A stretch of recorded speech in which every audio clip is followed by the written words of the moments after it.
Hi, and welcome to a small, medium, at large podcast. I'm your host, Gail Heisen, bringing you intimate interviews beyond normal boundaries. I want to thank all of you listeners for liking, subscribing, and for supporting us, sending your comments and questions. I also want to thank my son Richard and my daughter Nancy for producing and posting my podcast. Without them, I wouldn't be able to get the show out there. So thank you so much for them taking such good care of putting our show out to all of you. You can find us on Spotify, Google Podcast, YouTube, and all other social media sites. I want to tell you something about the guest that we have here today. And I also want to mention that if any of you have not seen the Di Hong show that we have that was posted before this show comes up, you might like to watch that podcast first about incarceration and then watch this show next because they really do go hand in hand. It's almost like a part one and part two. So let me tell you about our special guest today. Our special guest is Irv Relova. He was born in the Philippines in the midst of martial law under a dictatorship. At the age of 13, after the death of his father, he moved to America. Irv committed a crime at the age of 18, taking the life of the man who raped his sister. At 19, Irv was tried, convicted, and sentenced to life without the possibility of parole. In 2004, while in prison, he became a Buddhist and started his meditation practice. In August 2018, his sentence was commuted by Governor Brown of California, and in June 2019, he made it out of prison after 25 years of incarceration. Since his release from prison, he has been working together with Buddhists and Venerable Di Hong for the Engaged Buddhist Alliance as a consultant and contributing editor for their quarterly newsletter. Irv also volunteers as a mentor for at-risk youth for a nonprofit organization. Let's welcome Irv here today. Hi, Irv. Hi, Gail. Good afternoon. Finally, nice to meet you. Very nice to meet you as well. I'm so happy to have you here today. So I always start with my first question to almost every show, and you're my 85th show, just so you know, you're my 85. And my first question is always, what was your childhood like, and what was life in the Philippines like for you? Um, it's funny how you asked that question. What was your childhood like? And from my experience, from being out here in the free world and in prison, everyone always pretty much says, I've had a normal childhood. And it wasn't until prison that I realized that none of this stuff is normal. uh, well, to begin with, as you mentioned, I was born in the Philippines, in the midst of martial law. Um, I was born in 1975, and it was around that time when martial law was instituted, and by the time I believe martial law was lifted, or at least on paper, it was like I think 1980 or 1981. And was Um, Marcos the dictator then? yes, it is. Yes. Um, so some of my earliest childhood memory were, I remember my older brother and I were in the back of my dad's. My dad had a '66 Mustang, and we were in the back of his Mustang. The back was folded, and we were laying in the blankets. And I remember distinctly, the car was stopping, and I see flashlight was flashing, to the windows. And I remember my mom saying, don't, oh, go back to sleep. Don't worry about it. It's just a checkpoint. And that was some of my early memories. Um, Also, I remember we were living in Manila, in the city, and then we would go back, visit the province, in the countryside.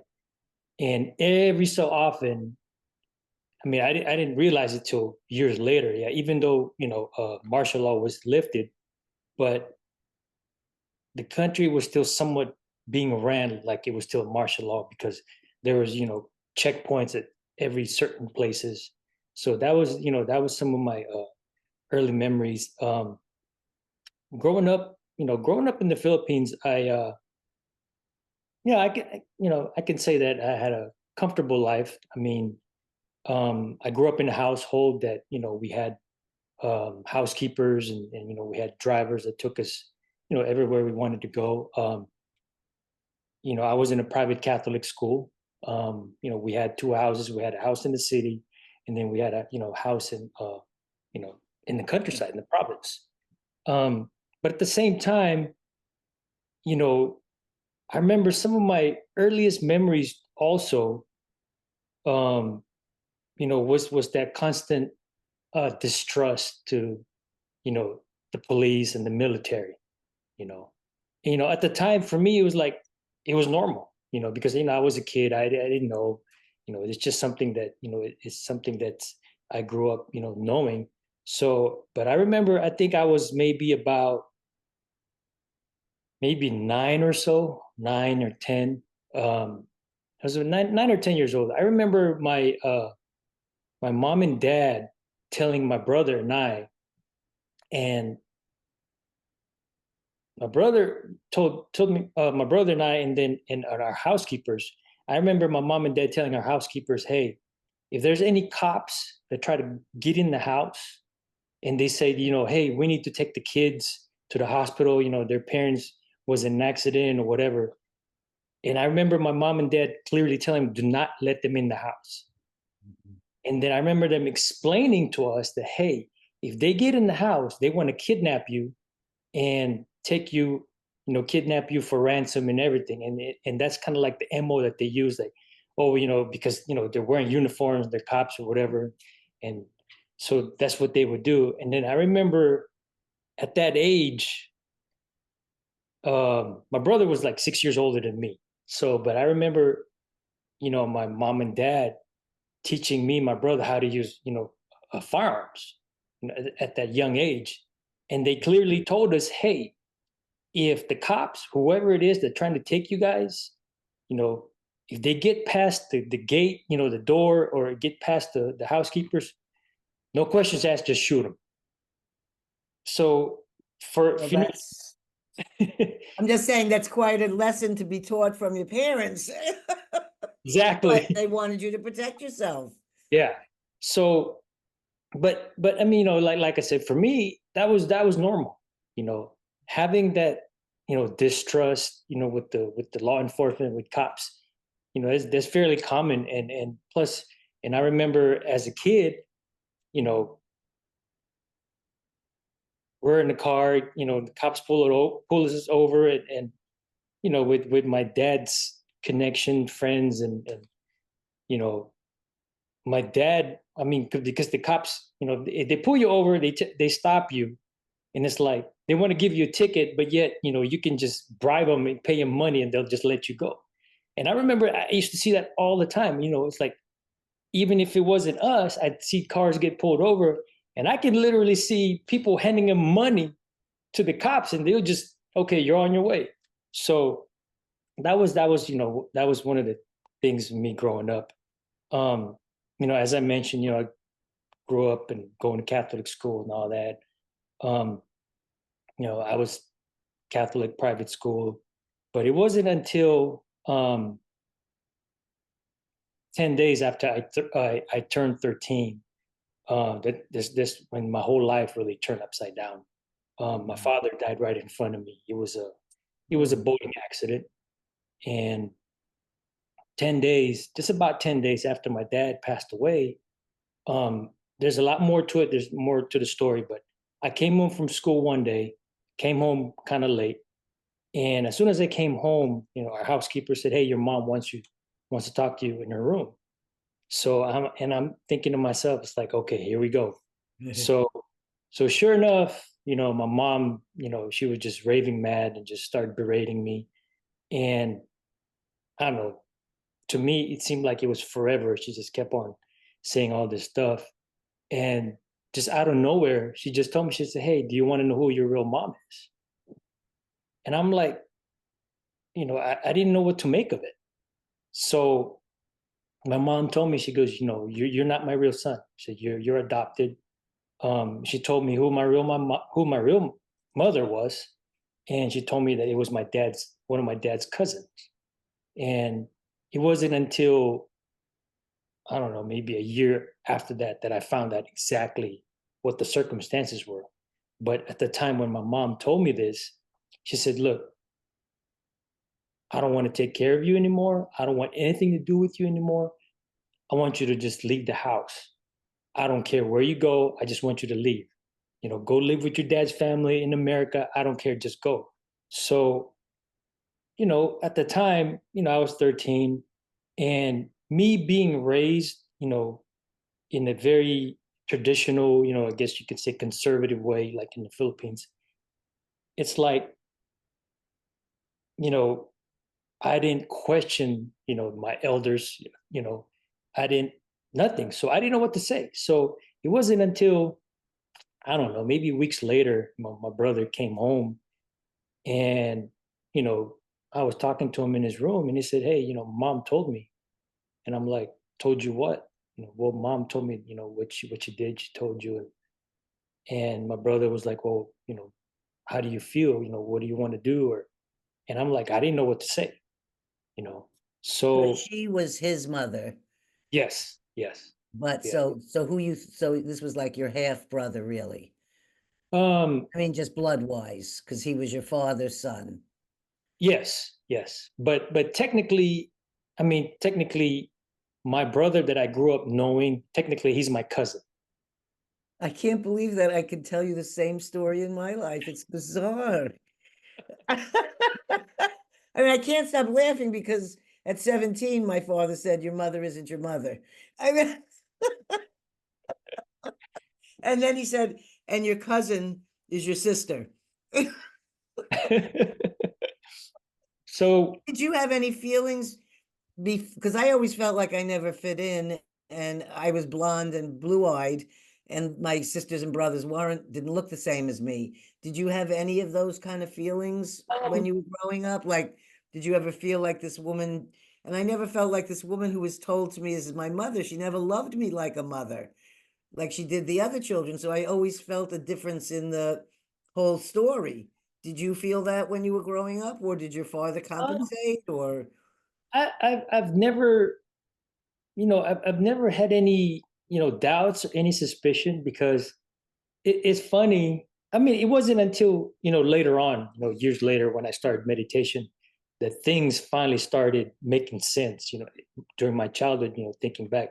But at the time, um, it's crazy because everyone would always say that I look like my mom that I, knew growing up. And everybody would say that. I mean, not even, not family members, not relatives, but like strangers. They would say, Mm. "Hey, you guys really look alike," and all that. And it's funny. So, but it wasn't, like I said, it wasn't until years later, when I started my meditation practice, that everything kind of started falling into place. So, um, yeah. So after this was 1988, when my father passed away.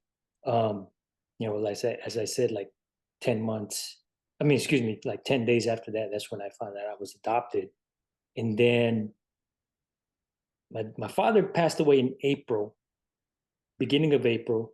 And then that same year, the end of May, my grandfather passed away, my dad's father. But he was here in the United States. So, um, yeah, it was, oh, now I'm getting confused. So after Well, it my, was a traumatic childhood yes, because you were living in a lie, and yet it sounds like your mother was treated you well or nicely until your father died, and then all the truth came out, and then she wanted you to know she had wanted nothing to do with you in any shape or form. So she was holding up like a fake front for yeah, 13 years. And so you didn't suspect anything. It seemed all okay. So that's a lot exactly. to happen in one few months period of time, losing the person who loves you and then finding out that your mother isn't your mother. That's a Yeah, lot. yeah, yeah. Just thinking back, yeah, it was, as I mentioned, it was 10 days after I turned 13. That's when my father passed away, and it was like about 3 months when I found out that I was adopted. It was Wow. actually after my grandfather passed away. We came here to the U.S. for the funeral, went back home, and then I think it was, I don't know, around July or something like that. That's when I found out. You know, so after I found out, um, then the decision was made for me to move here to the U.S. to live with my dad's family. Um, Even then, me knowing who my real biological mother, I mean, I grew up knowing her as my aunt, and growing up, because she was here in the United States. Um, when I was, all those years growing up, we would always come here to the U.S. to visit, my dad's family. And growing up, I would always, you know, I never thought much of it, but like all my aunts and uncles, and they kind of look at me in a certain way. It was kind of funny, and they kind of like they have this smile on their face whenever I was around who I thought was my aunt. Come to find out that was my real mom. But every time I was around her, everybody would have this kind of smile. But growing up, I always felt and I always thought that I was like her favorite nephew. And same thing with my brother, because every time we would visit, we would go to their house, their apartment, and they would take us out for dinner or lunch and go shopping or whatever. And it was always me and my brother. So I've always, always thought about, okay, well, since I figured she didn't have any kids, and so me and my brother were kind of like her favorite, nephews. So when I moved here to the U.S., after I found out, I actually live with my dad's sister. Um, Living with her, she was the one that told me exactly what happened, in my childhood, what happened, with my mom, getting pregnant out of wedlock and everything. Um, I found And out being that, Catholic, excuse and me? being Catholic, I said being Catholic, it's a serious offense. Exactly. So, what I found out was, when my biological mom, was pregnant with me, my biological father just left. Um, my mom wanted to get an abortion. So my dad, who I grew up knowing as my father, which is really her first cousin, he stepped in and he told her, "Hey, I don't want you to do that. You know, when the child is born, I'll take care of the kid and raise him as my own." So and that's what happened. That's how I found out. So I was living here, with my dad's family, and for a time, for a few months, I actually lived with my biological mom, but it didn't work out. It just, to me, I felt I felt the difference because before I found out who she really was, the way she treated me and the way my biological grandparents treated me was different compared to when I found out. Because after I found out, it felt like it's like I didn't get that sense like I was like the favorite nephew. I didn't feel that much affection. In other words, it just to me what it felt like, okay, well now he knows, so what? We'll just go on about our business and just like nothing happened. So even at the time I didn't speak up, I didn't say anything because to me the way I was raised is like, hey, you don't question your parents or your elders. And so I never said Well, anything. actually, that's one of the things about the Philippine culture that I admire, is that and it doesn't matter what generation it is. Grandma Amparo was just here at for my son's birthday in the summertime, and she's 90 something years old. She's cared for 24/7 by her children and her grandchildren. Nobody sends her off to a home for aged people or because she's can't walk or any of these things. They take her everywhere they go. They care for her. and the respect of elders is taught to all the children. And I loved that motion of respect when you went to the Philippines, where they take your hand, I think, and I don't know if it was like this Yep. or you go like this. Yeah. Yes, and it's a sign Yeah. of respect. And all I could think of there was that this is lost in America, and that this culture is still keeping up something that's so important, which is respect for elders and the care and lovingness of all the family members. Sorry, I had to interrupt. No, that's fine. Yeah. So yeah, so I stayed So with I stayed with my biological mom for when I started school, when I started high school. Um, Stayed, I think, I don't know, for a few months, and then it was spring break, and then I went back to live with my dad's sister, and I'd live with her, and um, all throughout high school, I stayed with her, and I finished high school. Actually, after I graduated high school, um, I had a full time job, supporting myself, um, living with my aunt. I was helping her pay bills and everything, helping out with the house. But at the same time, I planned on joining the Marines. Um, that was one of there's a lot more to it, but yeah, that was one of my plans. And then you know, one day one day I get a phone call, and I found out that a good friend of mine was raped, and she was just like a sister to me. So I found out she was raped, and I ended up taking the life of the man who raped her. I was 18 at the time when I committed my crime, and it was actually on my birthday. It was like about, I don't know, yeah, yeah, a little bit over like a month and a half later after I, committed my crime.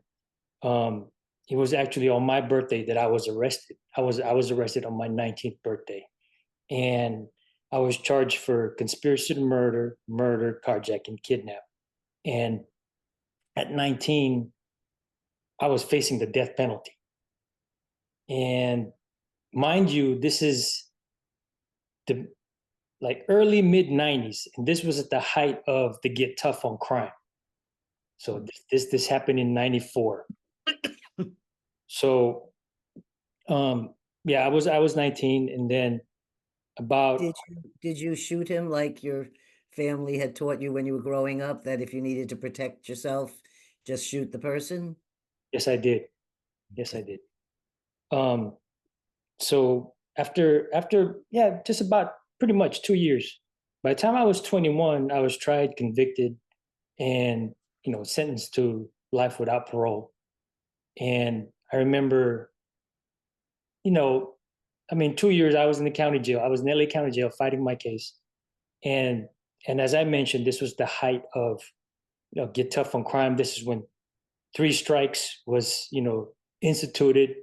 So the whole time I was in the county jail fighting my case, I ran into a lot of guys that did time back in the 70s and the 80s.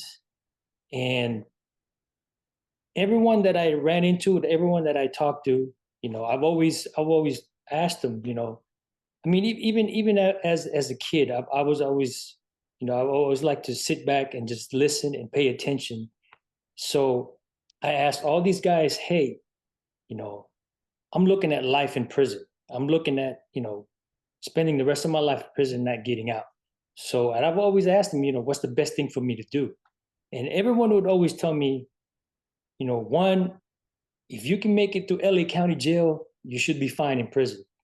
Two, just do what you're doing, just mind your own business, always keep your eyes open, keep your mouth shut, and keep your ears open, you'll be fine. And also at the time, I was still, practicing Catholic. Um, Fighting my case, I got to know one of the chaplains in the county jail. He was a Catholic chaplain, and he and I became good friends. And every time that I would, come back from court and go to this facility, he would always pull me out, and we would always talk, what's going on with court, and stuff going through my mind, what I've been thinking. So for 2 years, I got to know this person. He was the chaplain, and I remember after because I went to trial twice. After my second trial, when it was finally, I was finally sentenced to life without. Um, I remember going back to the facility, and we were talking, and I remember his words that I always kept in the back of my mind. And I remember him telling me, he goes, whether you're aware of it or not, he goes, but you are a monk now. And he just told me, he goes, I want you to remember that and just think about that. And so when I left the county jail, got to prison, actually, I went to what they call reception. In other words, this is where they send everybody and they trying to figure out, okay, how much time you're doing, what are the circumstances of your crime. So basically, it's kind of like a screening process. Mhm. So from reception, the first prison that I went to was New Folsom. It's right next to Old Folsom, and at the time, still is to this day, it's a maximum security level 4. And I remember I was still in reception, and I got to know a few guys, and everyone, and these guys, like I said, these guys did time in the 70s and the 80s, and most of these guys are three strikers, and so some of them got live, some of them got second strike, so which they're going to do like 85%. But I remember every single one of them said, hey man, I wish you luck, good luck to you, and just stay safe, and especially after they found that I was going to New Folsom. And I'm like, what's up with New Folsom? And I remember there was a correctional officer, kind of talking to me, and I told him, I got life without, and I remember him giving me this look, and he asked me, he goes, "Do you do drugs?" I said, "No." He said, "Are you in the gang?" I said, "No." So he said, is your case, I said, well, it's something personal. He said, okay. He said, well, just you know, just take care of yourself. And I said, man, stay out of trouble. He said, you should be fine. And I remember this is a CO telling me this.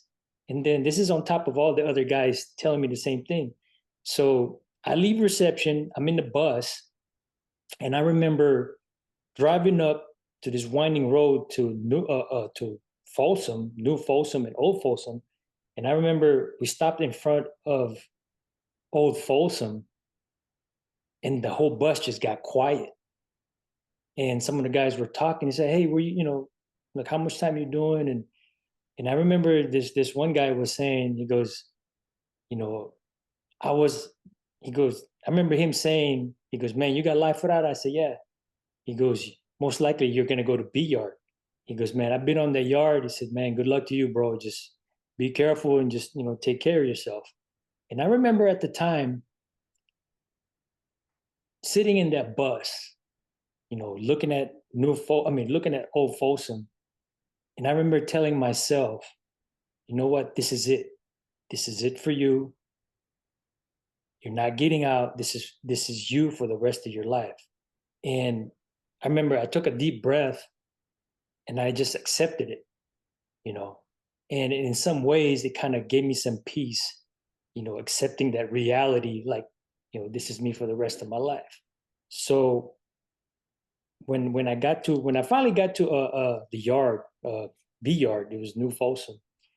Um, I found out even in the bus. I remember some guys that goes, "Man, that's where you know." Basically said that's where they sent all the fuck ups. So it wasn't until I got to the yard where the guys explained it to me. He goes, "This yard in particular, this is where they send everybody that's been kicked out in all the other prison. In other words, if if you're a knuckhead, if you're a problem child, this is where they send you. Or guys that are getting kicked out of the SHU program, or the whole SHU is basically a security housing unit. SHU is a prison within the prison. So in other words, we're in the general population, we're in the main line. So if we mess up, if we get in some kind of infraction, or um, if it's something minor, then you get sent to administrative segregation, which we call ADSEG. which is, we all call the whole. But if it's for something serious, let's just say you were in a riot, or um, you stab somebody, or you physically hurt somebody real seriously, then you get sent to the SHU, which is the prison within the prison. So everyone that was getting kicked out of the SHU or the hole, they were all getting sent to New Folsom, which is mostly B yard. So at the time, some of the most at the time, the people always would hear Pelican Bay, Salinas Valley, or Corcoran. But Folsom was like, people, to make it simple, people dreaded going to Folsom because the way they ran the prison, and particularly the yard, they ran it like it was the real joint, like back in the 70s and the 80s. So when in terms of politics, racial politics, it's clear cut. There's certain things, there's no slack. There's things that you do and you don't, you know. So anyhow, I got to New Folsom at 1996, and I got there in May, and then around May, like about a month and a half or two, there was a big riot. It was a racial riot. It was against the blacks and the Mexicans. And at the time, well, after the riot, they said this was one of the worst riots in California history. And at the time, they didn't have cameras on the yard. And it was actually after that riot, that's when they started putting cameras on the yard to film the yard. But it was from that riot. And mind you, this riot lasted for 45 minutes. And it got to a point where we can hear the staff, the correctional officers on the radio yelling for, hey, we need backup, we need ammo, because they were just, it was, for me, the best way to describe it is like, shooting fish in a barrel. That's because we were in an enclosed yard and it was just chaos going on. I wasn't involved, but I knew better. So it just, man, I'm like, it was just all over me. So this riot, after the riot, we were on lockdown for. What year was that riot? This was in 96. This was 1996. Mm-hmm. I remember it was all over the news. It was, Yes, that's yeah. So we were on lockdown for pretty much a whole year after that. And lockdown means you're not allowed to go out in the yard. You can only, what does lockdown mean? Lockdown means we're just we're stuck in ourselves. We don't go Oh, out. that's even worse. Yeah, Oh, yeah. Mind you, I remember the first month of lockdown, we weren't getting served any hot food. It was all sack lunches. It was, like peanut butter and jelly, just breakfast, lunch, and dinner. So like the first month and a half, for pretty much everybody, if you have any, your personal food, which we would purchase in the canteen, all your stuff ran out, after some time. And that's including your personal hygiene stuff, your soap, shampoos, and stuff. So, it wasn't, I'm gonna say it wasn't like about a month later that they finally started giving us like some hot food, for breakfast and dinner. They would give us hot food. And by the time we got off lockdown, it felt like you were in a whole different yard, because everyone they suspected or they knew that was involved in that riot, everyone was getting shipped out to different prison. And then guys were getting shipped out, and then guys were coming in from other prisons, going to Folsom. And I remember guys coming from other prisons. It's like, yeah, I just got transferred here. And we found out that after that particular riot, like a lot of the other prisons started kicking off the riot. It was a whole, it's very, complex, very confusing, but there's like a lot of politics, within racial lines and all this. But anyhow, so I was there from 1996 all the way to 1999. And from this there, is the New Folsom. New Folsom, yeah. And then from there, that's when I transferred down here in Southern California to Lancaster. There's a prison in Lancaster. And it was at Lancaster that um, part, not going to say part, but in some ways, that's kind of like where my transition, my change, that's when I started changing my life. Um, you I know, just want I just want to interrupt you because I got very emotional listening to this story, and I had to just share how I felt when I read your bio before having you on the show. And even though I know that it's never right to take another person's life, when I read that you had done this to someone that was like a sister, all I could think about is that when I was raped with a gun to my head by someone who I actually knew, it was someone I knew's boyfriend, and took me up to a place in the woods and raped me. I can't tell how emotional I felt in knowing that someone like you was out there to protect another person that way, and that how I wished that in my life there had been a man like you at some point that felt that much protection to do something that you did that you knew was not correct behavior, but you were protecting this other individual. And I have never experienced that kind of male or masculine, my experience is more as being abused or hurt by men. And so for me to hear that in your story, I can't help stopping for a minute because it moved me to deep, deep emotion. And I just wanted to share that with you because I didn't know any of your other history, and there was nothing in me that felt like you were a drug person or a gang person or any of these things. And now, when you're telling me how your parents were teaching you as a 9-year-old, go and protect, I just feel that I'm just so grateful that you're not in the prison anymore. So I'm sorry I had to interrupt, but I had to share those feelings because they were very deep for me. that's perfectly fine. I appreciate it. To kind of, I'd like to go back a little bit. Yes. When as I mentioned, being raised in the Philippines, you're raised in a certain way, traditional, like conservative.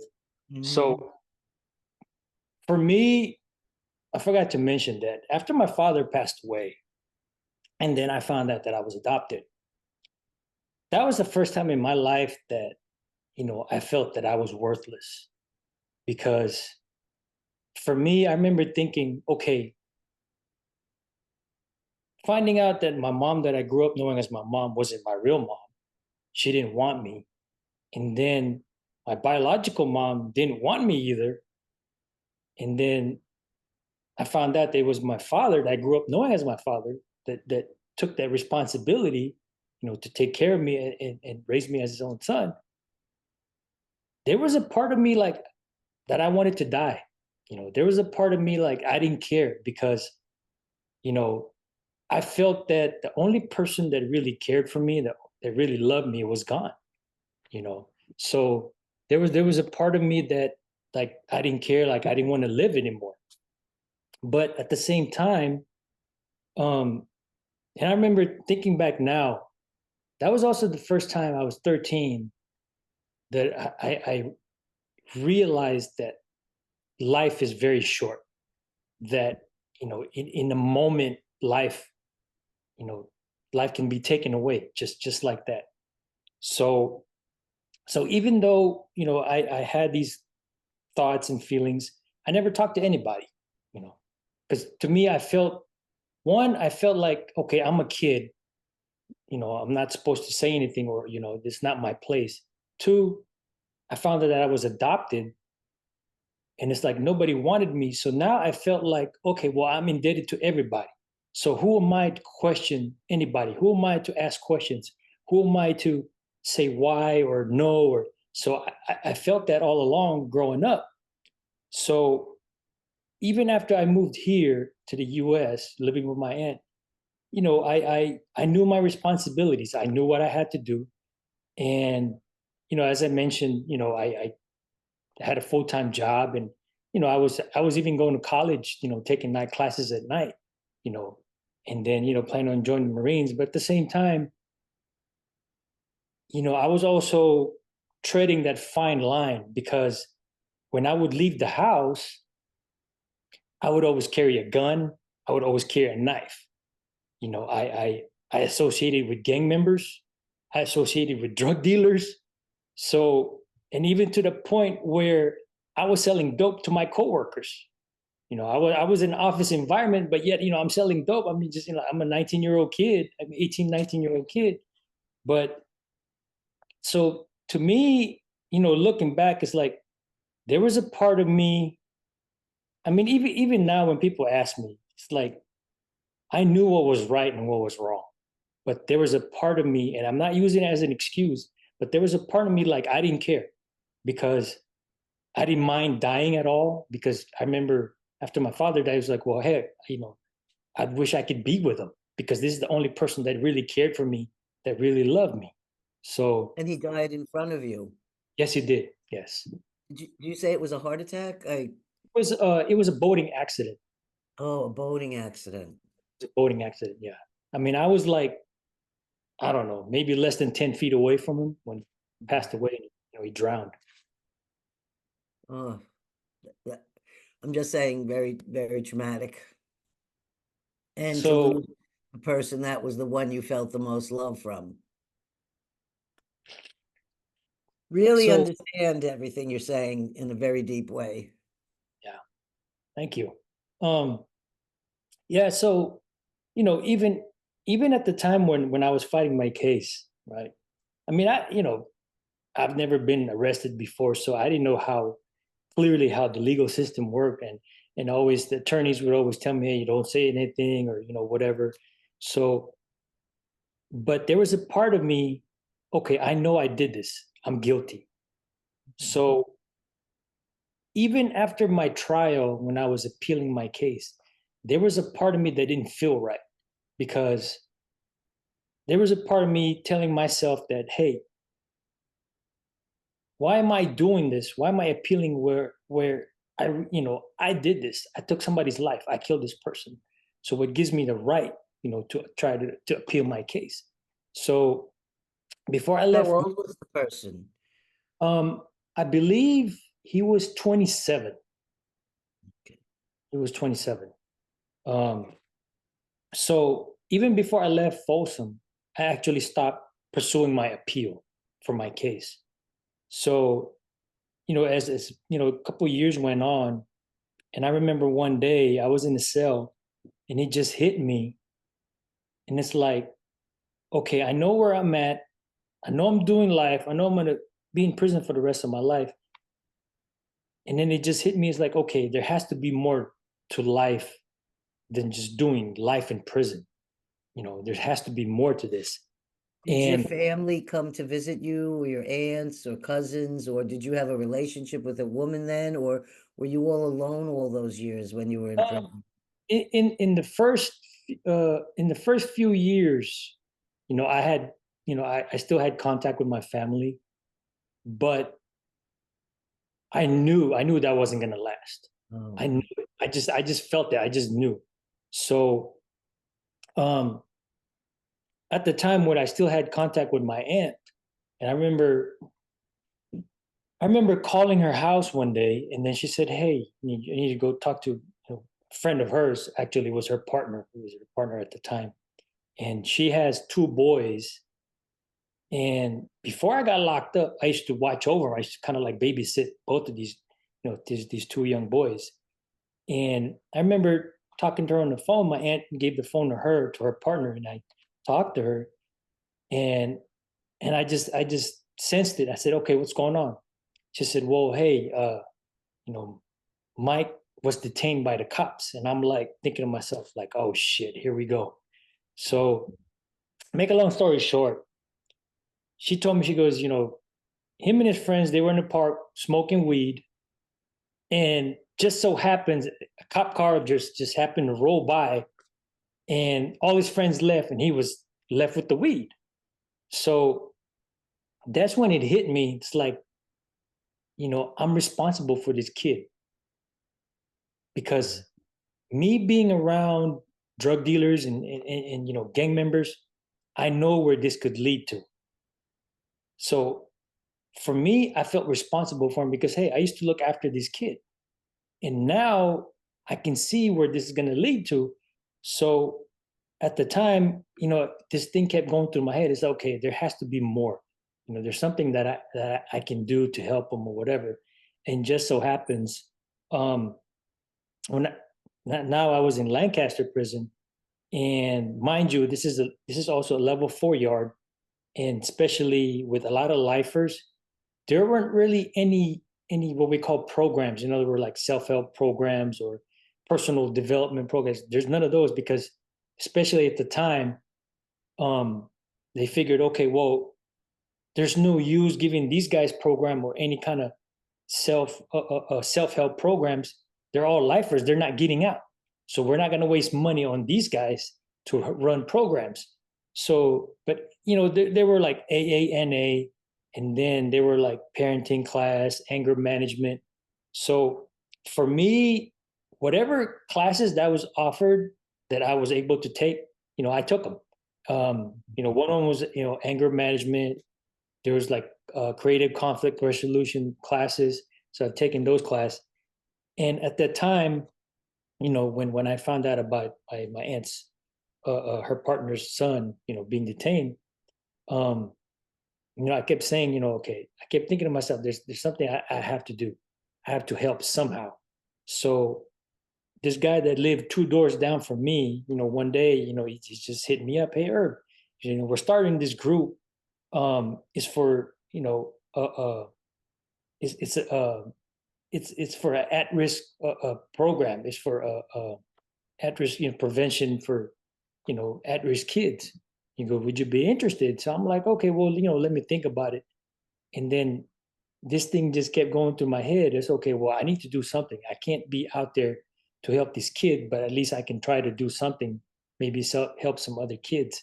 So they started this program. Um, everyone would always get, everyone would always ask, is it like scared straight? I said, well, no, it's not scared straight. So basically what this program is, we would talk about our life stories. We would talk about drugs and gangs, the real meaning of respect and responsibility. And we would talk about, life in prison. And the way they had this program, I mean, it took a few years before we actually had kids come to the prison. But once a month, they would, bring this kids from it's either probation department, after school programs, or some of the high schools where, kids at risk, or, they were in detention or whatever. So they would come to prison once a month, and we would, do a presentation, and we would talk about all these things. And, we would have a talk with them at a table one-on-one, and, talk about our personal stories, or, they would ask us questions. So at the same time when this started, this was also, I came to a point in my life where I started questioning my humanity, because up to that point, as I mentioned, that's when it hit me. It's like, okay, there has to be more to life than just this. And then I was able to, in some ways, take a step back and really look into my life where, okay, I grew up seeing all this stuff in the Philippines. And then here I am, I killed somebody, took a man's life. And then I go to prison, and it's just chaos, you know? And it's gotten to the point where, especially when I was in New Folsom, but it happened, in all the prisons.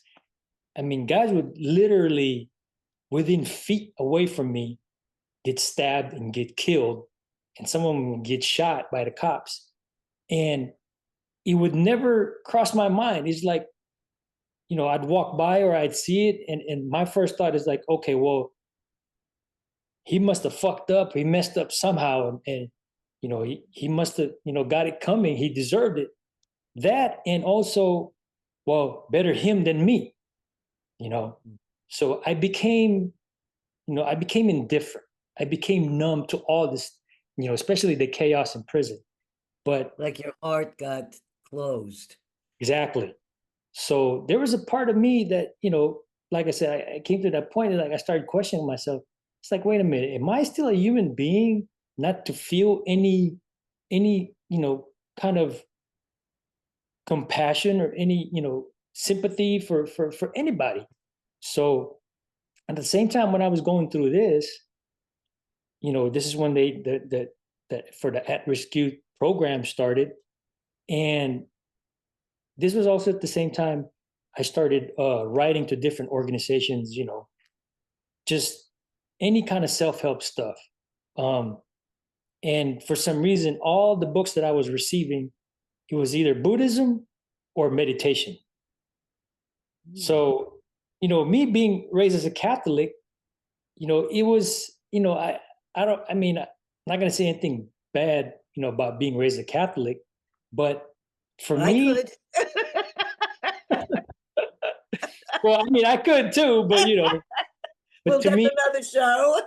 exactly.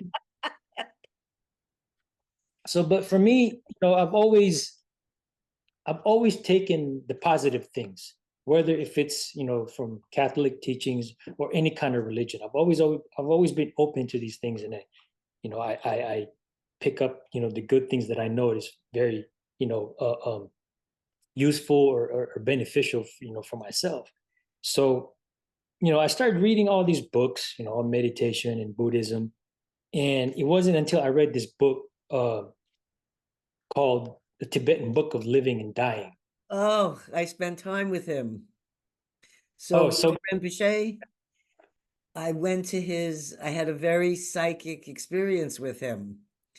I don't know if you want me to tell you this quickly, but there were 400 people, and someone I knew invited me because I'd never heard of him. And he said, "Oh, it's an amazing Tibetan group." And I had only been exposed to like Vipassana meditation and Zen meditation, and I hadn't been to any kind of Tibetan event. And this was in somewhere in the Berkeley Hills or Oakland, I can't remember, but it was in some very beautiful kind of retreat place. And there were 400 people there. And I went in and I wanted to sit on the floor because in those days I could sit on the floor cross-legged. Now I can't do that, but I could do that then. And I sat in the front, and so Gil Rinpoche kept coughing and coughing, and he was having a hard time giving his talk because he was having a terrible flu and cold. And and it was a wild event because these Tibetan monks, well, there were all different things going on with it, musical things and artsy things and sensual and whatever's. And I thought, wow, this is a wild group. I'm really enjoying this, 400 people. And so when we leave, it's a 3-day thing. When we leave for that day, I turned to my friend who had told me about this, who had become a monk further on down the road. And he had said to me, I said, how do you become a student? Like, do you apply or do you send a letter to the Sogil and say, could I be your student? Or I said, what do you do? Is there a form to fill out? And he looks at me with like this funny look. And I go home that night, and the next morning I come in, and before we get there, I say to my friend, I wish I could take away Sogil's cold so that he would be able to continue this class. And it was like the man had read my mind. I'm sitting there on the floor in front of him with the 400 people, plenty of people he could turn to. He starts to cough, and I immediately transfers right to me, and I do all the coughing, and he stops, and he looks at me and he goes, that's what's called transmission. Now you are my student. And I was wow. like fucking blown out of the water. That, like, did he hear? I was outside, but there was nobody around. It was one person I told this to. How did he hear this? He didn't know. How did he know? And then I had to remember that this is an in tune spiritual being, and he knew and read my thoughts and knew that this was this. And for the rest of the thing, he never coughed. The whole rest of the 2 days, he was fine. And I had this, And then I went home and read his book, and I thought, what an amazing being. So I just had to share that. Thank you. I mean, I appreciate it. I mean, And it's amazing. it was that was in the early, like, see, my son was a little guy, so it was in the early, it was probably 93, Mm. somewhere in that time. Anyhow, so sorry I interrupted, but go That's on. fine. Um, So you yeah, had found the book, The Tibetan Art of Living and Dying, of the yeah, Tibetan Book of the Dead. yeah. It's Tibetan Book of Living and Dying. Yeah, Yes, but it was the Western version, right, that he was kind of translating from yeah, the original Tibetan Book of the Dead. That yeah. was a I read that one too. Somebody gave me that book. Oh, I think that one was probably very hard to read. So go on. So, I mean, the funny part was this: of all the books that I've been reading, and I remember a friend of mine. I remember I saw him. He was reading that particular book, and every time I would see him, because we call it day room, where everybody's tables and we can just hang out. So every time I would see him, I said, "Hey, I go, how's that book? Is that book any good?" He goes, because he knew at the time that I started reading all these books on meditation and Buddhism. And I remember him telling me, he goes, "Oh, this is a little too advanced for you. You're not going to be ready for this book." So um, I don't know, maybe a couple years later, one of my Sangha brothers, he became my Sangha brothers. He was one of the guys that I asked. I said, "Hey, I'm you know new to this, and I'm starting. You have any recommendations for books?" And he goes, he gave me a couple books. I read them all, and then it wasn't years later that the particular friend of mine, we were in the same yard. He was transferred to another yard. I remember he left the prison. I found out that he left the prison, and somebody from that yard transferred to our yard. And he said, "Hey, somebody was looking for me." He said, "Hey, Irv, somebody's looking for you." I was like, "What?" He said, "Yeah." And he goes, "Hey, um, I have this book for you." He goes, "It was your friend um, Rock. His nickname was Rock." He said, "Rock told me to give this book to you." And I'm like, I mean, I was blown away. You know, I mean, I think it took about maybe 3 years when I finally got the book. And once I read that book, everything that, because some of the stuff in that book is kind of like some of the stuff that, you know, I mean, I don't know the word to say. I mean, the way in the Philippines, like all this superstitious stuff and all this, but some of this stuff is like, man, it really resonated with me. And a lot of the things up to that point, a lot of things that I learned on my own, like a lot of things I realized, it all came together. And this book really resonated for me. And then that's when I made that decision, hey, I'm going to become a Buddhist. And that was also the same time where I started my meditation practice. So from then on, I didn't, well, at the time in our Sangha, um, most of the guys that I knew, they were either practicing Zen Buddhism or the Theravada Buddhism, because they were like Vietnamese and Cambodians. But some of the guys that I knew, they practice Zen.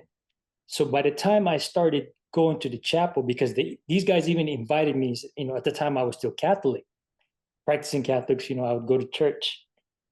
"Oh, wow, you got a dog." Sorry. That's Bruno. He's a rescue dog. I rescued him from the pound when he was 3, and I had just had a stroke then, and so he rescued me. And we've been taking care of each other for the last 4 or 5 years now. He's just a he's just a great dog. And Oh, everyone who meets him, even people who are afraid of dogs, they feel comfortable with him.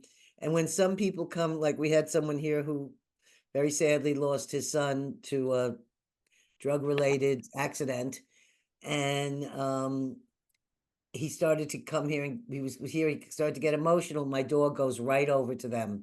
Bruno will sit right with the person that needs him the most. So I call him he's like a healing dog. But the dog, they do so that.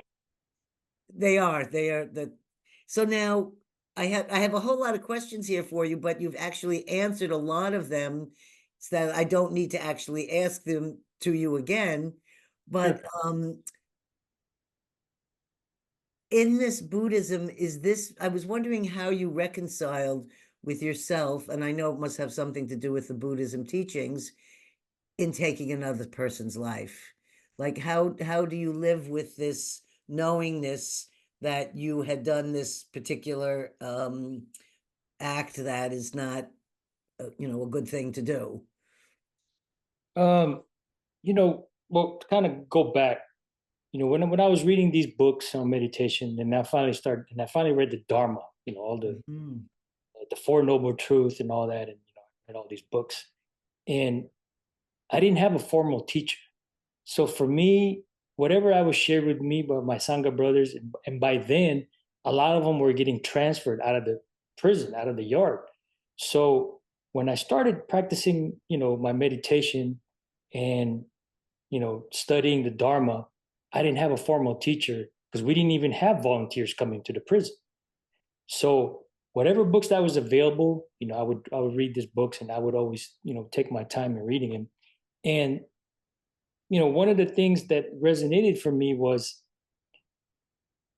the Buddha teaches that, hey, don't take my word for it. If you have any questions, if you have any doubts, find out for yourself, investigate, find out.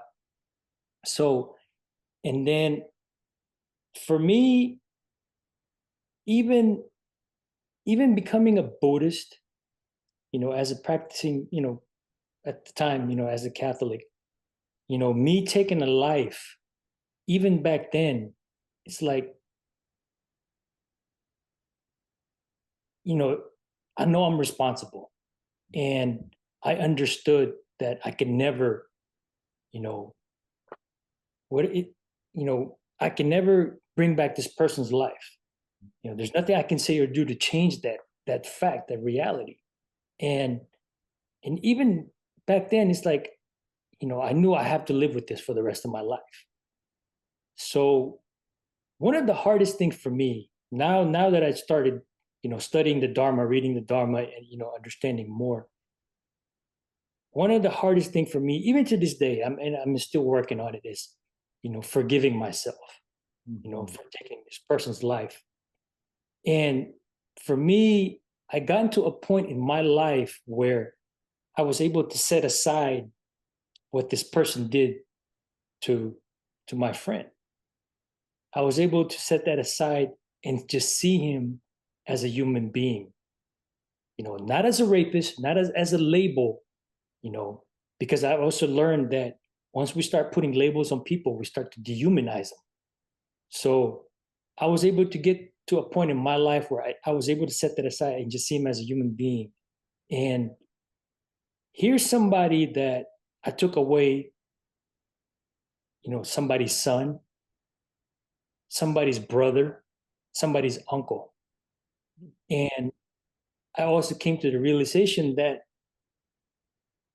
I didn't just take this person's life. I took away a piece of everyone's life. You know, not just from my victim, not just from his family, his mother, his sisters, nephews. I took a piece of their life too, because this is a person that was in their life that I took them away from. And I took a piece of my family's life. I took a piece of my co-defendant's life, because I have three what we call crimies, my crime partners. There's three other people that was with me, with my case. I took a piece of their lives too. So I came to that understanding that you know one person's life is just it's a drop. It's like a drop of of a what's the word I'm looking for? It's like a drop of water, like in a sea of life. And that's the way that's the way I saw it, and that's the way I understood it. And throughout my practice, to studying Buddhism, I also realized that, well, I didn't really fully understand it, but I remember as a 21-year-old kid, I was in New Folsom. Um, I was invited to a sweat lodge, to a Native American sweat lodge, and I remember one time before we got inside the lodge, our sweat leader, he became a good friend of mine. I remember him because around that time there was a lot of tension going on the yard, and I remember him. Excuse me, they allowed a sweat lodge in prison? Yes, they did. Yeah.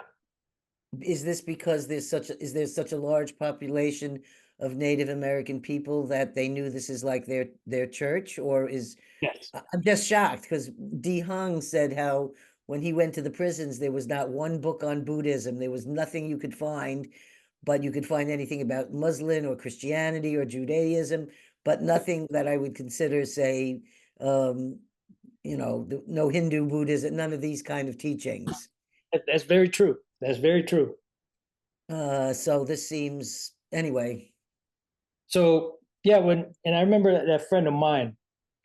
I remember him saying, and I've never forgotten this, but it wasn't until years later when I came to my turning point in my life and becoming a Buddhist. I remember him saying years and years before that we were all standing in a circle, and he said, "Hey, look around you, look at everyone in the circle." He said, "As life is like a circle. As human beings, we're all connected to each other." But it wasn't until years later that I finally realized the true meaning of that, you know. And for me, it became it's not just human beings, but as living beings, period. We're all connected to each other, you know. And it's like whatever I do affects everyone around me, not just people, but every living being. So, as I mentioned, I've gotten to that point in my life, my turning point, that even though I knew that I wasn't going to get out of prison and I knew I was going to die in prison, it was just set in my mind, you know. But more so after I became a Buddhist, I, made the decision to become a Buddhist and practicing Buddhism and meditating for years. It actually, accepting that reality of me dying in prison, it actually gave me a lot of peace within myself. It actually brought peace in my heart because, when all this started, and you asked about, about connection with family members.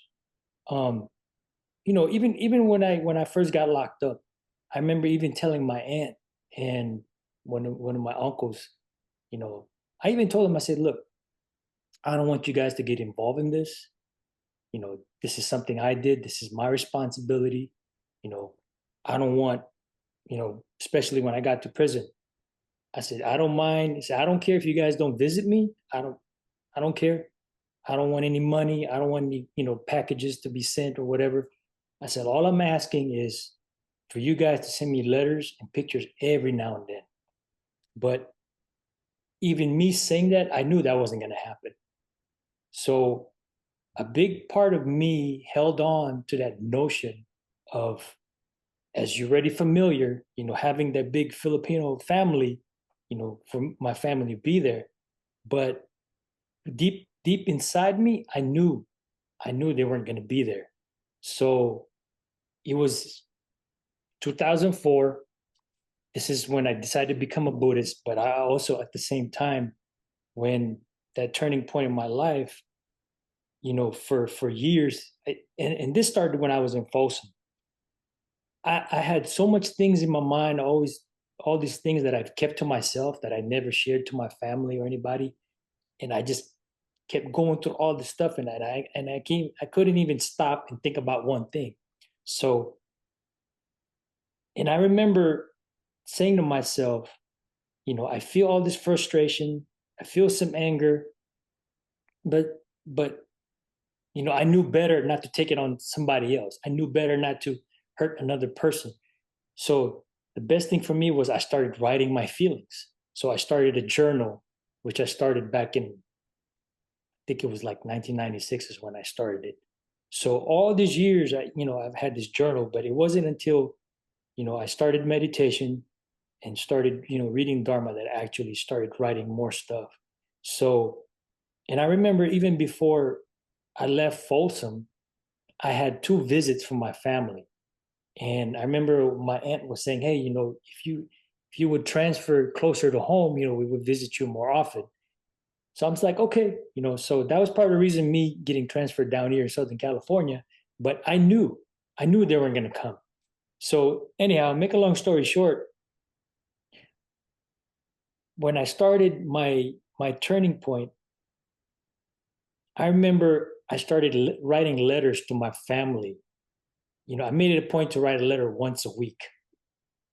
And before I started this letter, I remember writing that first letter, and I told my aunt, this was addressed to my aunt, my whole family, and I told him, I said, "Hey, there's a lot of things that I've held on in my heart, in my mind, and I'm just gonna put it all out there, you know." So for a whole, and this lasted for a year, just about a year and a half. Every week, once a week, I would write a letter to my whole family. Everything that I felt, everything that I remember, and even the smallest things that when people say, make comments, I was a kid, all these started coming back, and all these started, making sense. And I credit, my meditation for that, because it gave me the clarity. I was able to really take a step back and really look into my life and look at myself and really understand myself and know myself. So, and I even told my family, "Hey, I'm becoming a Buddhist now. I'm a Buddhist now." And after a year and a half, which I knew I wasn't going to get any response. So ever since then, I didn't hear from my family. So for me, you know, I had to let that go. That was one of the things that I was holding on to was my family. But yet, me making that decision to let go of my family was also, it was kind of like a relief for me. You know, it just freed me from having, that notion just holding on. So, it gave me some peace of mind. And for me, it's like, hey, I've always, even from the very beginning, it's like I never blamed them for anything, because for me, it's like, hey, I committed this crime. I knew what I did. I knew I was responsible. So, I wouldn't blame them if they didn't want anything to do with me. So Mhm. just as years went on, particularly in our yard, they turned it to a what they call an honor yard, basically like a program yard. So at the time, there were close to, I think there was close to 300 LWOPs on our yard, life without parole, guys serving life, and most of these guys have done at least 15, 20 years. So now, with my meditation, actually, since a lot of my Sangha brothers left and transferred, it even came to the point where I remember the clerk told me, say, "Hey, Irv, since there's not too many of you guys, coming to the Buddhist meditation," he goes, "Hey, even if you just come in for an hour, just so you guys don't lose your time slot." So, and I used that time to, I would read in the chapel by myself in the room, where I would meditate, for an hour and a half, and I kept that on. So, but at the same time, I continued with the at-risk program. I was part of that group, and I would share my story and help these youngsters. And for me, I've always been my style of teaching these youngsters is like, hey, I would tell them, I'm not the cop, you know, I'm not here, I'm not going to snitch on you. Whatever you tell me, I keep it to myself. But at the same time, I always tell them, I don't see you as a kid. I just see you as another human being. So I'm not going to here tell you to stop what you're doing or don't do this, don't do that. I know you hear enough of that from your counselors, from your parents. But what I'm here to do is to show you, everything that you've done, I've done it. Even though technically I wasn't part of the gang, but I associated, I knew people from different gangs, but look where it ended, look where I ended up. So, and that was, part of that. And then fortunately, for our yard, and then just, things lined up, from some of the staff, they started a dog program. Um, they started a dog program for rescue dogs. So in the beginning, at the time, I was working in the laundry in the prison, and they had a sewing machine, and I learned how to use the sewing machine. I was self-taught. I learned how to use sewing machine. Well, I had two coworkers that knew how to, work the sewing machine. I would just watch because I'm a visual learner. So I would just watch them and say, "Hey, here, you want to go try it?" So I started learning. So eventually, I became a sewing machine operator. For the laundry. So when they started the dog program, in the very beginning, it was just barely any donations. So whatever blankets that was donated, I would make, dog blankets. I would design dog leashes, dog harness, dog collars. The volunteers and the staff, they would bring, like the equipment, like the hooks, for the leashes and stuff. So I would do that. And I remember that most of the guys in the program said, "Hey, why don't you become a dog trainer?" I said, "I don't want to do it because I know I'm going to get attached." You know, I mean, me growing up in the Philippines, we had dogs. I mean, we had farm dogs and we had dogs in the city. So I'm always, around dogs, and I knew how that felt to be attached to a dog. And sure enough, some of my friends that was in the dog program, when their dogs finally, graduated, CGC and everything, and I see these guys confiding, and he said, "Man, that broke my heart just seeing, a dog that I trained for, 8 weeks, leaving." And I told him, "Hey, that's exactly why I didn't want to be, in the program."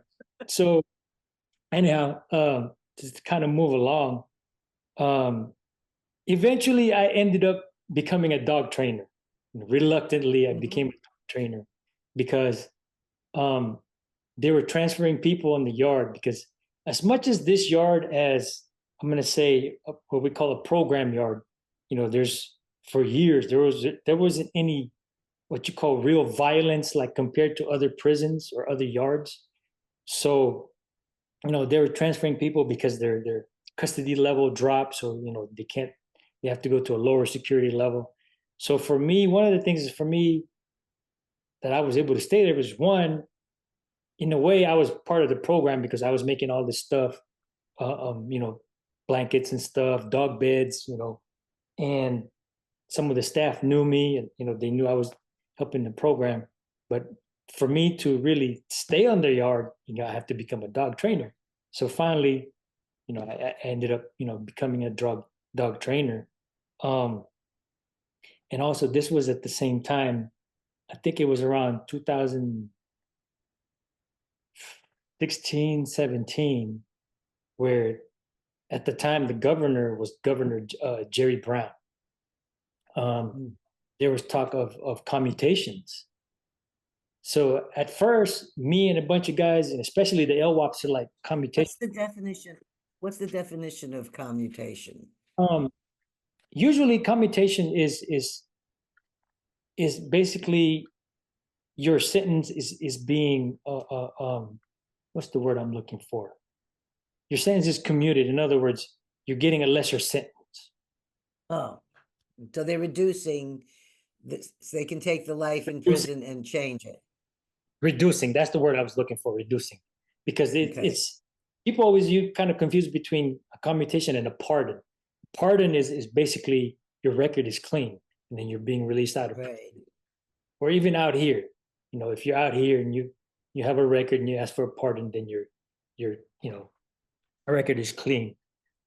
Commutation. So mind you, when we first heard about commutations, a lot of the guys, most of these guys have done over, guys that I know personally have done over 20, 25, 30 years. So when life without parole, we call LWOP, technically it's called life without the possibility of parole. But for Right. myself and a lot of lifers that's been down since the 80s, when LWOP was instituted back in the late 70s, I believe it was 1978, um, no one has gotten out of prison since then. The only way they were getting out of prison is either their cases were overturned by the courts, or there's like technicalities, within their case, then they were getting released, or their sentence was reduced to term to life. In other words, 25 to life or 15 to life. Um, and I personally know I personally know two guys been down, what we call down, have been locked up since 1978 when LWOP was, instituted. So when we first heard about, you know, commutation, a lot of the guys are like, yeah, right. They're not going to commute us. But it wasn't until one of the first LWOPs who I personally know, this person, he's been down, he was locked up like back in 81. When his sentence was commuted, that's when everybody on the yard was like, we kind of had this oh shit moment. They were like, whoa, there is a possibility to get a commutation and your sentence reduced. So on this one particular person, he was actually the clerk in the life in the chapel. So I've known him for years. When he was commuted, he went to the parole board the first time, and he was found suitable for parole. And at the time, most of the guys on the yard I was on, most of the lifers, they were all putting their commutation packet. And by then I was, I got married in prison, and my wife, used, she used to be my teacher, my Buddhist teacher, and we got married. Um, at the time, So, how did you meet her? In prison? yes, I met her in prison. Because she would come to give Um, talks? Actually, it was, as I kind of mentioned to you before, for years that we didn't have any volunteers coming to teach in the prison, for Buddhists. So one day I was called by the chaplain that I was in charge of at the time. It was the Muslim chaplain. He said, "Hey, we have these two volunteers coming from another yard. You know, yeah, I wanted to ask you if it'd be okay if they would come and volunteer and teach." I said, "Hey, we welcome it, because we didn't have any teachers coming in." So at the time, my she wasn't my wife yet. She was my teacher. Her and her husband, they were volunteers. This is 2007 when I first met them. So when I first met them, they would come twice a month. They would teach. Their particular tradition they follow was a Tibetan Buddhism, is the Gelug tradition. So they would come and teach, meditate, teach us how to meditate. And I actually started taking this Buddhist course, from them. So as years went on, um, they would come twice a week. I mean, excuse me, twice a month. And I don't know if Venerable Dihong mentioned to you, but just the hassle of going to the prison, going through the process, and then dealing with staff. I mean, this is custody staff, and the regular staff is just dealing with them. It's just so much. So, my wife, I mean, my teacher at the time and her husband, they would come, and mind you, each trip one way is like 2 hours because she was coming here from Orange County and driving all the way to Lancaster. And then there were days that they would come, they would drive all the way up there, and then just come to find out, okay, the prison's on lockdown or the yard's on lockdown. You can't come in. So it's just, all that hassle. And then on They top of make that, it very difficult the prison system makes it very difficult for outside volunteer help to come in. And my thought is, and that was one of my questions for you, is do you think that the prison system is really made for you to return back into the prison system, or do they actually provide things designed for rehabilitation, which I don't think they do? It sounds to me more like they do everything They just figure out it's a lost case and that's it, and they don't offer any hope or any things to help you better yourself. So that's what's going on, correct? Exactly, exactly. Because because this is a joke, right? Because for years it's called CDC, California Department of Corrections, and then when Arnold Schwarzenegger became governor, they added the R, which is rehabilitation. So for most of us that's been locked up for a while, we would always say California Department of Corrections. They call it rehabilitation, but we would always call it retaliation, corruption and retaliation. Because the thing of it is, for a very long time, and this kind of goes back to the Get Tough on Crime in the early 90s. They would offer a lot of vocational classes, a lot of college classes, and they slowly but surely cut all that off. You know, this especially after they put the rehabilitation. So all this was just in paper. So it came to a point, especially on our yard, where we took it upon ourselves to start some self-help classes. It was ran by inmates. Mhm. So that's that was one of the main things. That's why when Venerable was saying that there wasn't any books on Buddhism, that's very true. Because some of these books, as a matter of fact, the books that was given to me by my Sangha brothers, we would always say, hey, once you're done with the book, pass it around. And if not, put it in the library in the chapel, because we need books in the library on Buddhism or any other spiritual practice. So anyhow, um, going back to that, yeah, when I met my teacher, they were volunteers, but it's gotten to the point where even for them to renew their security clearance, it would take months, to be renewed. So, with the travel, health wise, and you know, so they stopped coming as volunteers. So Mm. by then, I was taking the courses, I was taking these Buddhist courses, as a correspondence course, I would send it to her and, both of them. Um, as I mentioned, I met them in 2007 and they stopped coming around 2000, I think 2010, 2011, something right around that time, 2012. Um, and then unfortunately, one of my teachers passed away. Her husband passed away. This was in 2014. Um, and then it wasn't Mm. until, because after they stopped coming as volunteers, they told me, hey, we're not going to come in as volunteers, but we would like to come visit you just as regular visitors. So for me, I was like, hey, that's fine with me, because I didn't get any visits at all, no family, nothing. So it wasn't until 2015. As a matter of fact, before my teacher passed away, his name was Will. Before Will passed away, I actually sent them the visiting forms, and they filled out the visiting forms, and they were gonna, send it in. And unfortunately, he passed away. He had a heart condition, and it wasn't until 2015 where Sandy, my other teacher, who eventually became my wife, she finally, filled up the visiting form and finally, came to see me. So it wasn't around 2015, around almost 2016 when she started to come visit me. And, she was visiting me as, still as a teacher, just a regular visit, her and her friend. Um, a friend of hers from the Dharma Center that, they would go to.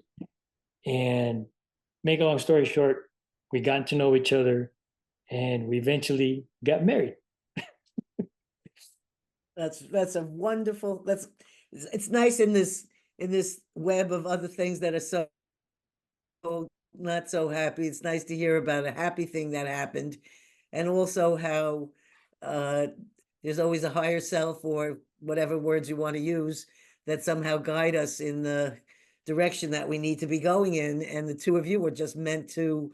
I mean, just saying, it's a beautiful part of the story, and that Yeah. she fell in love with you and saw had no judgment on you and what you were sentenced for, and she was coming to you as an open and loving, open-hearted person. And I don't, and you didn't have any of that. I mean, that's anyway, I would have fallen in love with her Well, too. well, to that point, I didn't even know. This is funny because I didn't even know I was in love till a friend of mine said, "Hey, Irv, you're in love." I'm like, I don't know. You know? So we're over an hour and some time like right now in our talk, but I'm enjoying it so much, and I'm not trying to cut it short in any way, but I want to see if there's a couple of questions here that I had. Um, and one of them was, we talked about the turning point and the Buddhism and the path for you, but I was wondering, what was life like after you spent 25 years on the inside and you're re-entering public life, but you're also coming out as a married man now. So now I'm realizing it might not have been as scary as I thought. Um, After, you went into prison at 19, you came out at 44 years old. That's a very large chunk of your life. And you look very young, so there's Thank you. no issue there. But how difficult was the re-entry process, and how did the Buddhism help you to re-enter into this? You had sort of you had a set world where you were that was all scheduled and planned. Now all of a sudden your world is opened up to a whole nother thing. And I understand, and I know from my dad's experiences, that once you're a convicted felon and or other different things, it's very difficult for you to get a job, and they're going to say, we're going to hire somebody who murdered someone. How did you, how were you able to survive and get have a roof over your head and get work? Or what, how did you, what happened? Did you have people help you, or what went on when you re-entered? Yeah, just to just to touch up on different things, right? Just to cover, just to really Mhm. answer your Please. question. Um, when all the commutation was going on, my wife told me, "Hey, are you going to put in a commutation packet, a request?" And I kept telling her, I'll get to it, I'll get to it. But I didn't have the heart to tell her that I don't deserve this. I don't deserve a commutation because I took a man's life, I took a human being's life. But it wasn't until she really pushed me because my best friend, who was also my co-defendant, he got out in 2014. He's been out here, and he kind of pushed her, and then she it was really my wife that pushed me, and he kept saying, "Hey, why don't you put it in? You never know. Just." So anyhow, so I reluctantly do it. I did it, and honestly, I put the commutation packet just for my wife. I wasn't doing it for me because I felt that, like, I didn't deserve to get out. Um, Also, on top of that, when I got locked up, to kind of go back before I got locked up, me finding out who my biological mother, right? Before I got locked up, we did a DNA test and everything for me to get my citizenship. So we did the paperwork and everything. We filed it, with immigration, and then I got locked up. So all those years I was locked up, nobody in my family bothered checking whether all that went through, whether it was approved or anything. So the whole time I was in prison, I even told my You brother, I weren't was an American citizen? You weren't an no, American citizen? no, Wow. I wasn't, I always had an immigration hold. So even my brother, I told him, we kept in contact all these years. I told him, I said, "Hey, if I ever get out of prison, I will be deported." So now, when my brother found out that I was commuted, and after almost 30 years, my brother came all the way from the Philippines. He came to visit me in prison twice. So my brother just told me, he said, "Look, just come home." He said, "I got you. I'll take care of you. Everything is already set. I already got everything set up for you and your wife. Just come home." And unfortunately, the last visit I had for my brother, less than, I don't know, maybe less than a month after he came to visit me, my brother passed away in the Philippines. So Oh, that right there, that's a whole different story. But that took the life out of me. It's like there's part of me that I wanted to give up, but what kept me going was my wife. So now, with my immigration status, my best friend told my wife, hey, even my best friend, I talked to him on the phone. He said, hey, why don't you just try and find out, if you can stay here in the country? So sure enough, my wife hired an attorney, and my wife explained to the attorney my whole story. And by then, out of the blue, my family started calling, trying to get in contact with my wife, because I found out my brother told my family here in the US, hey, Irv is getting out. He might get out. So all of a sudden, you know, the last 15 years, the 25 years I did in prison, I didn't have any contact with my family. And then out of the blue, now they're contacting. And so anyhow, my wife got a hold of my biological mom. So they put all the paperwork, and lo and behold, I was a citizen before I was locked up. So all these Wow. years, I had a immigration hold, even up to 3 days before I was to be released. I still had the immigration hold, and it was actually the prison that didn't want to take the immigration hold. It took a immigration supervisor to call the prison, sent him an email saying that, hey, he's a citizen, we don't want him. So that was like a whole nother different trauma going on there. So Yes. fast forward, I get out. The day I get out, straight from prison, we go to the federal building in downtown Los Angeles, and I got my certificate of citizenship. So now it's official, I am a citizen. So after I got out, And was that because your mother was living in this country actually as an American citizen? yeah, So it automatically transferred to you as her biological son. yeah, So yes, she did do one good thing. yes, which I am very, very, grateful for, Um, Yes. so to kind of, answer your question, um, after I got out, um, I had a job waiting for me with kind of connected to the dog program that I was, that I volunteered. There was a lady company, she was going to hire me to sew and design some, dog leashes and collars and stuff. And then fortunately, with the help of my wife, um, my wife is, financially set, and, she was already retired. My wife was already retired. So mind you, I get out. My sentence was commuted in August 2018, and I was released June 2019. And it's very rare when you hear somebody goes to the parole board the first time and get found suitable. So I went to the board. That was like my wife's. That was my Valentine's gift, because I went to the board February 14th of 2019. So, that was kind of like, I was like, she goes, yeah, my wife said, that's one of the best Valentine's gifts I've ever received. so, Oh, yes. so I get out 2019. I'm, got this job waiting for me. And to kind of fast forward, COVID hits.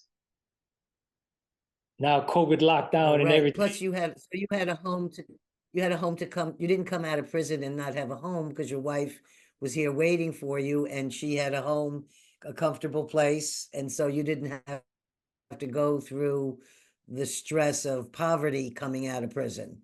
Yeah. Also, when I came out for the first 6 months, I was in transitional housing. And one of the fortunate things about this transitional housing, everyone that was in the dog program or in the college program in Lancaster prison was going to this particular transitional housing because it's right behind Cal State LA. So Mhm. we kind of had it worked out with them. So most of the guys that was there before me, I knew these guys in prison for decades. So we took it upon ourselves, like, hey, we know, we're hoping that more of the brothers are going to come out.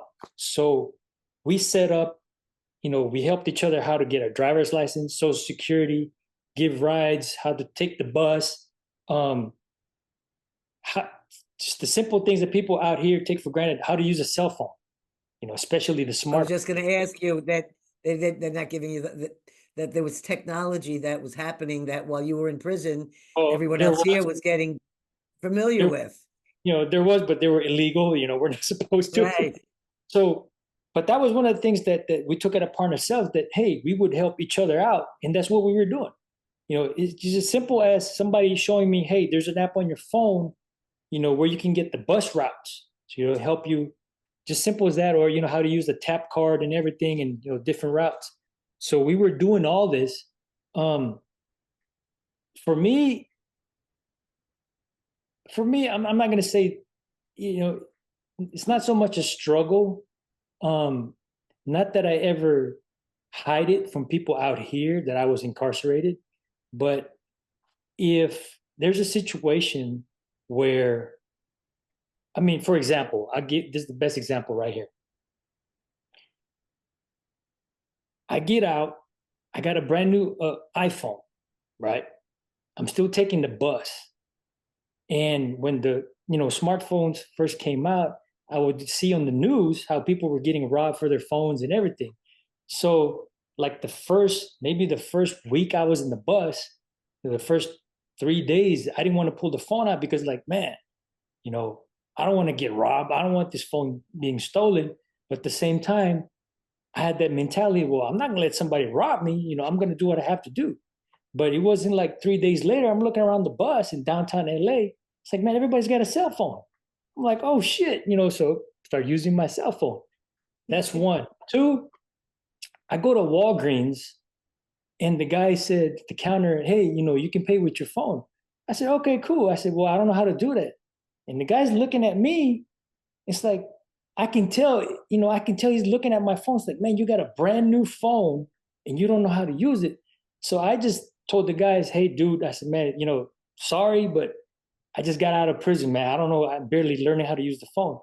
And his eyes lit up and he's like, come here, man, let me show you. This is how you do it. And stuff like that, just simple things. And it kind of surprises me that, and I've shared this with a lot of guys that I know that gotten out. And I share this, that I tell them, hey, I don't hide it, but if there's a situation calls for, I have to tell them, hey, I was in prison for 20, 25 years. I don't know how to do this.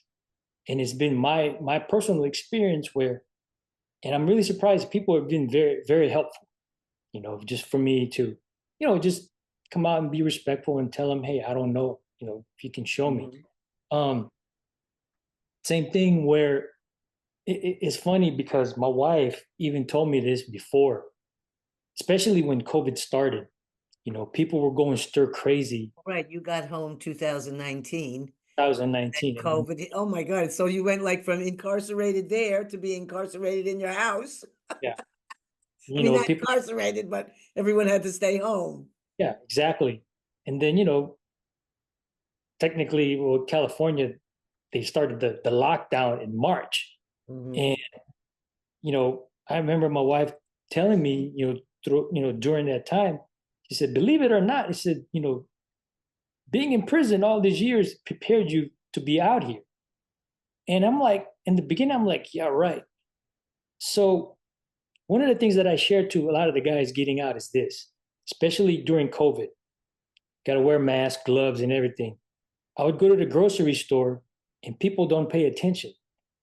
In prison, when we would run around the track, we would run and jog, and people are in the way, we would always yell out, track, track. There was somebody coming up behind you. And I'm going to the market, to the grocery, I'm running down the aisles, and people are not paying attention. And I would just say, hey, walking right by you, on your left, on your left. And people kind of get startled. But actually, it helped a lot of people because me doing this, and people would say, oh, excuse me, and it's like, and people would say, oh, I'm sorry, I'm not paying attention. But that kind of, you know, helped people out. And then also during COVID, I've done a lot of, Zoom and stuff, and, sharing my personal story. And to help people put into perspective of being in lockdown, I would always tell people, well, I mean, don't get me wrong. I'm not trying to minimize your experience, but for me personally, this is not a lockdown. I said, think about being inside your bathroom, your average size bathroom. I mean, in prison, our cell was like 6 by 9, maybe 6 by 10. Right. I said, I've been in these cells, we eat, sleep, shit in this cell with another grown man, for months at a time, and I've done it for a whole year. You Right. know, The lockdown year. so keeping in perspective where, okay, yes, there is a lockdown, but wait a minute, you can still get up in the middle of the night, go to your fridge, you want something to drink, you want something to eat, or you want to get some fresh air. You can open your window. The prison windows is only like 5 inches wide, and we can't even open that. Or you can walk out your front door and walk around, and so one of the things too that I share this with my wife. You know, one thing that one of the things that in prison that we do not do is share our thoughts or share our feelings. Because here's an example. I get into a disagreement with somebody in prison, right? Just verbally. And I walk away, and somebody comes up to me, it could be somebody that I know, and he goes, hey, what do you think about that? Or how do you feel? Well, I want to go kick his ass. But if this person that I said that to has an ulterior motive, or he doesn't like this person, or he doesn't like me, but he can just turn around and say, hey man, Irv just told me that he wants to kick your ass or he wants to stab you. So we don't talk about stuff like that. So coming out here, you know, I have trust in my wife. And for me, I feel even at the time when I met my wife, came before we were together, from the very first day, just like Venerable Dehong, I told him, hey, this, my name is Irv, and I'm doing life without, I'm gonna die in prison. Just like that, I just tell him. So for my wife, when we first met, that's all she ever knew me, as somebody who was never getting out. So with my commutation, getting out, even until to this, at this very moment, she and I, there are times where we would look at each other as like, man, I can't believe we're doing this, because for me, to say the least, I'm still in shock. Yes. Well, it's a short 5 years really is a drop in a bucket of time. It's not, it's a small moment of your life that you've been free out here.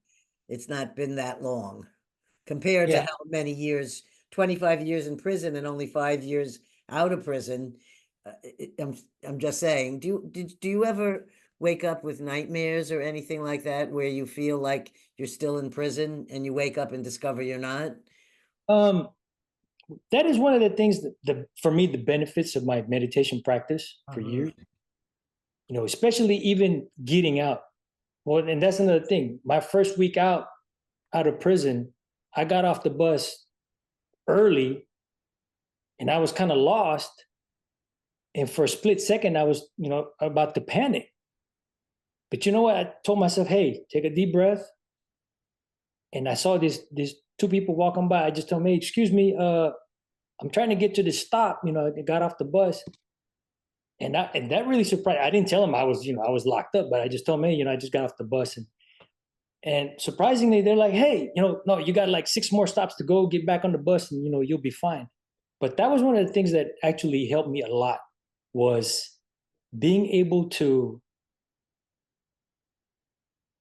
put my life, not just my life, but my day into perspective, with my meditation practice, especially in prison. Um, for me, it has helped me to take a step back, take it, breathe, and just be calm, and just think rationally, and if I need help or whatever, that's helped me a lot, you know. So one of the things too is I have this habit in prison. This started when I was in Folsom. We had this what they call the security squad. Basically, they're kind of like the elite guards or whatever. I remember, sleeping, and next thing you know, my door was wide open, and they got this cop with the, with the block gun, said, "Hey, don't. I'm like, okay. So ever since then, I have a habit where when I'm sleeping, every time I would shift sides, I would always make it a point to look at the door, my cell door. So even after I came home after transitional housing, I was doing that. I was looking at the door at night. Even when I came home with my, here with my wife, I would do the same thing. But it wasn't until I'm gonna say over 2 years after I came home, and just one morning I just noticed, I'm like, hey, wait a minute, I didn't do that last night. Mhm. And I told my wife, it's like, I noticed I stopped looking at the door. It's like, I feel safe, I feel comfortable, you know. It- And but some Time of is the, a healer. yeah, Time can be a healer for these things. well, like what I used to say is my mind, my body finally caught up to my mind. Like my mind knows, okay, I'm out here, but my body doesn't. So it's kind of like some of the things that really stay with me, and this is from me growing up in the Philippines, and it helped me in the prison. I'm always vigilant. I'm always watching everything. I can just walk out, okay, just notice one thing, okay, something's off. And I do it to this day. It's just second nature for me. It's not so much I'm paranoid. It's just, it's like the other way around. Like if I don't look, then I get paranoid. There's a uh, I got to I got to actually meet some of the revolutionaries when I was in the Philippines. And a young woman, she was 18 years old, did a large oil painting of a photograph of me. And which I'm very proud of, this particular oil painting. And then a few years, I think 2 years later, I heard, she had been taken into prison by the military. And I'm not sure it was what exactly happened, but she died. She was gone. She was taken away. It just disappeared. Maybe she was 22. Yeah. There were other people I met, young people that also revolutionaries that were fighting for their people and their country and against these police and military. I know ones who blew up a police station. I know ones who dedicated their lives to going out and helping other people and educating them about how to what's going on in their country. And these are the real heroes. These are the people that are putting their life on the line for their country and for well, because you were growing up during a dictatorship. And the poverty that I saw there, I didn't stay at a house with like you grew up in the Philippines. There were chickens outside and we were sleeping on a mat on the floor. I've done And that though. oh, it was wonderful. I have no complaints.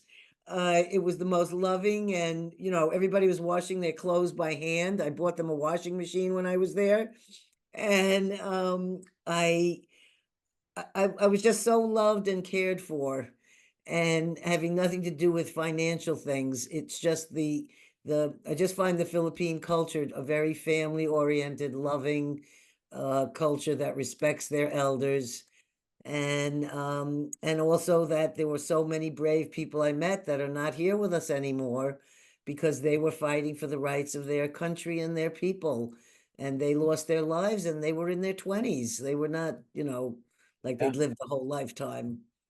So I'm just saying, the country you came from was a country with a lot of things happening that would form a different type of personality, and also to know that you need to protect yourself, because that's where you got that idea about always looking around to make sure everything was fine and safe, because you had to do that growing up. You didn't want to be taken away by some military guy that was walking by, and that's how, and they just take you, is what I understood. And then and I'd say, well, Yeah. what happened to so and so? And they said, she's gone. Yeah. No one has ever That's, seen her again. that's very true. Yeah.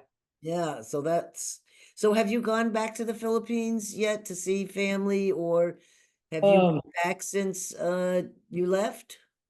no, that's for 36 years now. As a matter of fact, it was this month, November 1988, when I left the Philippines. Um, yeah, my wife are planning, we've been planning to go and in the beginning after I got out, you know, one of the things, with COVID was, one of my conditions for parole was what they call lifetime parole, 7 years or more. But with COVID and some of the laws started changing, and I was able to discharge parole like after 2 years. Oh, And great. so with COVID, that kind of put a stop to, traveling and all that stuff. So yeah, but eventually we're gonna visit. But I have, relatives that I hardly know, but I mean, my brother passed away. I mean, I'm gonna say he was my last connection of home. I mean, growing up where I grew up from. Mhm. But I just mean I was in the Philippines a year after you left, and Yeah. I rented a car and I myself drove uh my son's dad. He became my son's dad. I drove him and his family and everyone around in the Philippines. And then we took a boat and we went to Cebu, and we Hmm. went to I think it's Mindoro. It's Yeah. Puerto Galera, and it was the most beautiful, the all the lush vegetation and the palm trees, and we made coconut oil, and when they're harvesting all the coconuts, and we're picking bananas and the rambutan.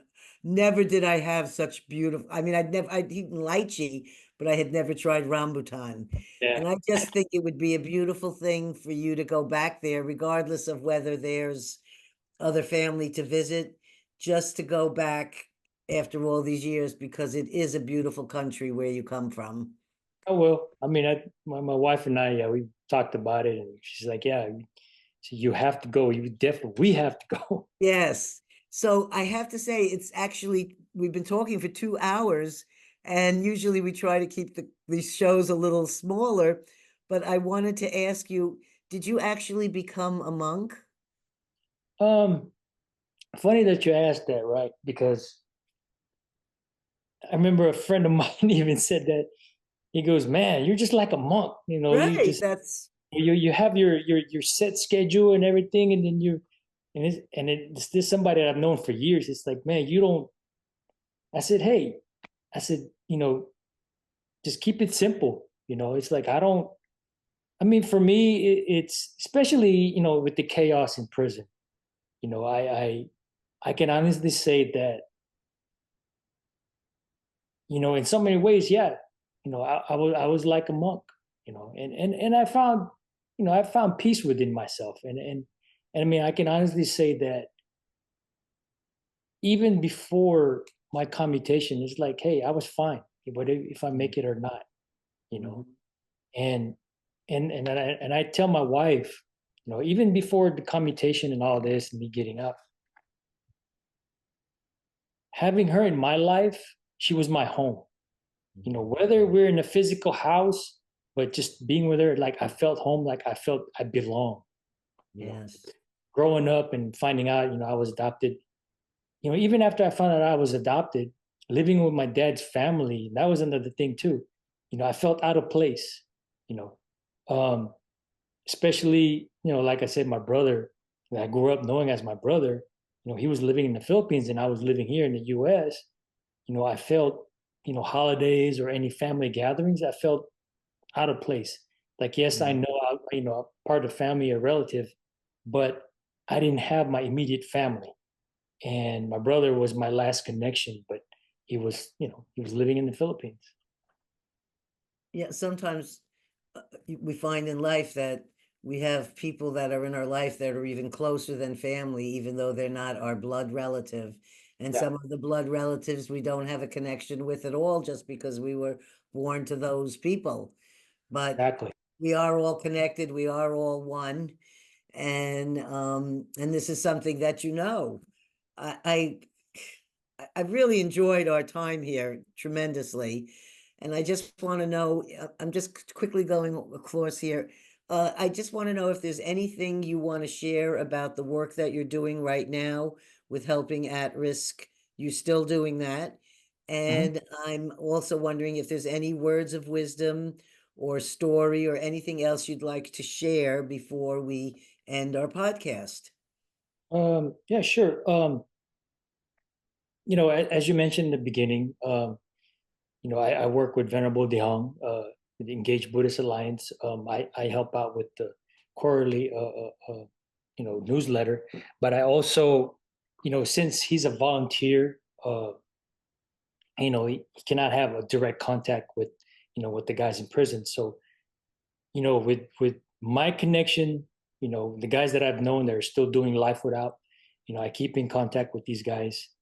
um, that's part of my work with Venerable is, if he has any questions or anything, like, hey, just like my wife, because my wife, she's still a teacher. She has students that are still in prison, federal prison, and other prisons. And one of the things I help them with is like, hey, what is this term? What does this mean? Because Venerable asked me the same thing. Hey, what did it mean? There's what's 3W, which is third watch, which is the shift and all that, or what's a lockdown, stuff like that. Or one of the ways I help with Dihong is, especially with the guys that are lifers, um, especially when I fit even before I got out. There are certain things that happen in prison politics, that, because I remember there was an incident one time, and Venerable Dihong couldn't understand. It's like, hey, he's been coming here, he's been meditating, he's been doing good. Why did he get involved with that? And I tried to explain to him, the dynamics of the politics in prison. But I also explained to Venerable, I said, look, Venerable, you have to keep in mind, you know, you and the staff here, at a certain amount of hours, you get to go home and leave. I said, we live here. This is where we live. So there are certain things that we do not want to do, but yet we have to do it, you know, whether by choice or not, but we have to, because this is where we live. That's one. Or, you know, sometimes, Venerable would ask me, my perspective, from a lifer's perspective, you know, he would ask me, hey, my student is going through this, how can I help them, deal with this, or what can I say? And, stuff like that. Like a consultant. So you're like a Yeah, consultant to help yeah, them. yeah, That basically. that's Um, a wonderful thing, because how are they going to know? Are you allowed to, as having been a former prison inmate at Folsom or at what was it? Lancaster. Yeah, Lancaster. Are you allowed to go in and visit the people that you knew, or are you not allowed to do that? Um, I could, I am allowed, but it's if it's like a regular visit, then I have to go through some steps. I have to put in a request, and then I have to go to DOJ, let him, get kind of like a certificate or letter that, I've been discharged parole, I'm no longer in custody, or any holds or any of that stuff. Um, and I know we are allowed to come in as a volunteer, but it's only like a one time thing. I can go in, but I No, haven't done that yet. because he asked me on our show if I would like to come down and visit and go with him to the prison. And for some reason, I felt really drawn to wanting to do this. And I don't know why, because I'm such an empath and sensitive person that I can imagine me going in there and feeling everybody's traumas and pain and walking out crying my heart out. But he said that he would have to have 3 weeks notice.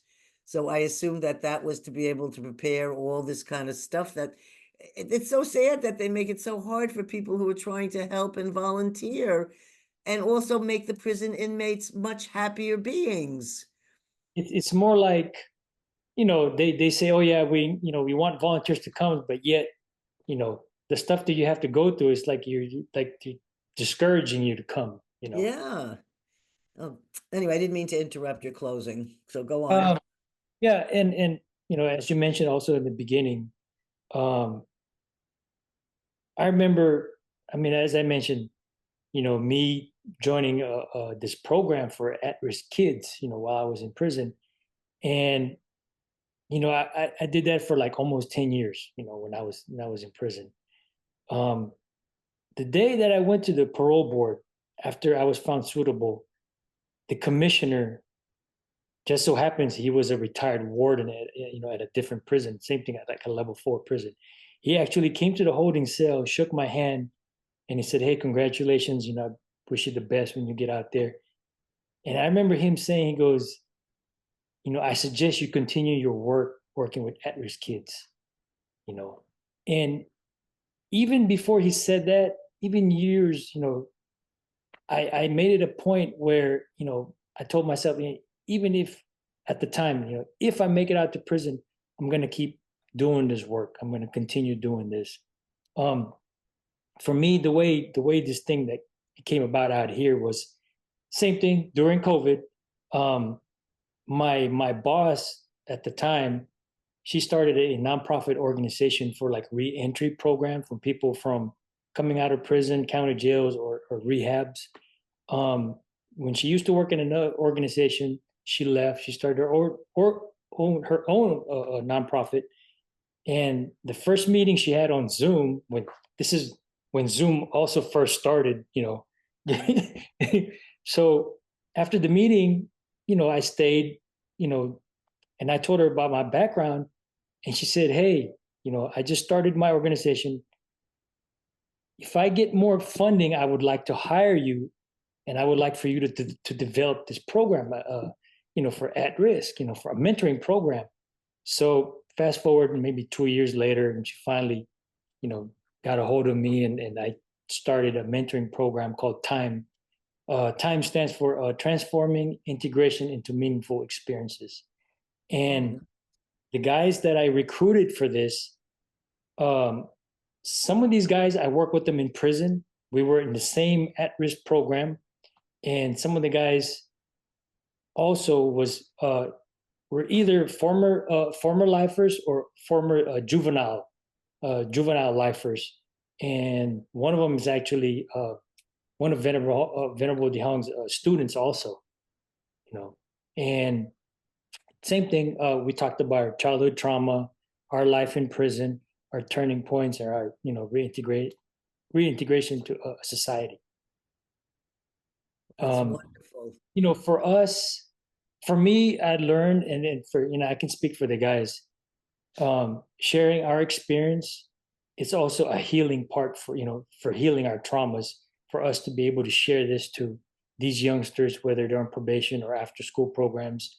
And we have, we visited, some of these youngsters in juvenile hall, you know, Hmm. and Wonderful. in closing, it's like what I mentioned in the beginning, what that was shared with me was, as living beings, we are all connected to each other.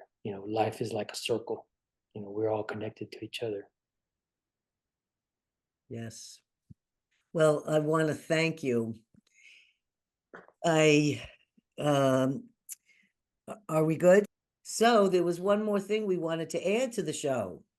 Yeah, I wanted to mention that, you know, while I was in prison, there was a handful of self-help classes that was offered to us, especially for lifers. And one of the classes that I signed up for, that I took, it was called the Catalyst Foundation, and they basically talked about everyday trauma, childhood trauma, everyday trauma. But I got to know the guy that was running it, the facilitator. He would come into prison, and I've gotten to know him, maybe 4 years. And I actually took the class. Technically, I took the class like 3 times, because one of them got cut short because that's when I went to I went to AdSig, and that's when I said that, yeah, I was meditating and reading books and finally catching up. But it was actually him. It was actually, yeah, I think he was, by then he's been coming inside the prison for maybe 4 or 5 years, I think. But it was one of this particular group that we had, that majority of us were all lifers, and We all knew each other for more than 10, 15 years. So everybody was really comfortable, you know, sharing their stories and everything. So one day, the facilitator, name was Dave, and he said, "Hey, I want you guys to think about this. What brought you guys to prison was your childhood trauma, Mhm. and that's what one of the factors that you guys committed your crime was because of these traumas. And then you guys go into prison, that's another trauma that you guys are experiencing." And he goes, "Stop and think, but you guys never had a chance to, in between these traumas, you guys never had a chance to stop and process and make sense of these traumas. You guys are living from one trauma to another. And it's just continuous trauma. And you guys never had a break, never had a chance to process and make sense of it." And I remember it was that facilitator, Dave, because he would ask, "Hey, is anybody in here?" By then, I've been meditating for like, I think maybe 3, 4 years. And he would ask, he asked questions. He said, "Hey, anybody in here meditate?" And out of the whole, I think there was like 20 of us. I was the only one that raised my hand. And he asked me, it's like, "Okay, well, can you describe that to us? How does that work for you? What do you feel? What do you get out of it?" And one of the things I told him is like, one, it helps me put my life and my day into perspective.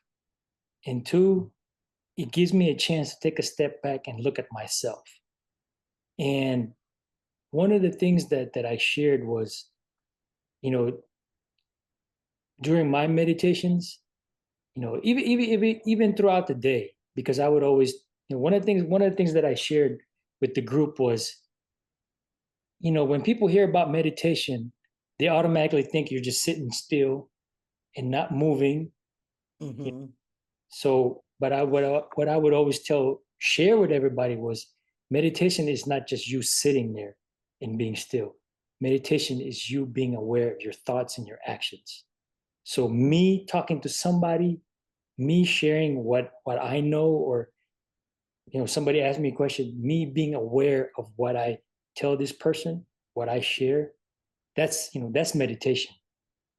Um, Also, what meditation has done for me is things that I noticed that people just a word or a certain body language that I remember somebody did when I was a kid, it comes back to me. And now it's like, oh, wait a minute, now that makes sense. Now that's the reason why this person was acting this way, or the reason why this person said this, or the reason why this person didn't want to do that.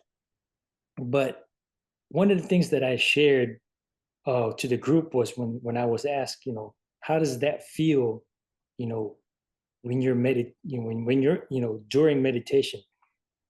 To me, the best way to explain it is, before you wake up in the morning, you're in a deep sleep.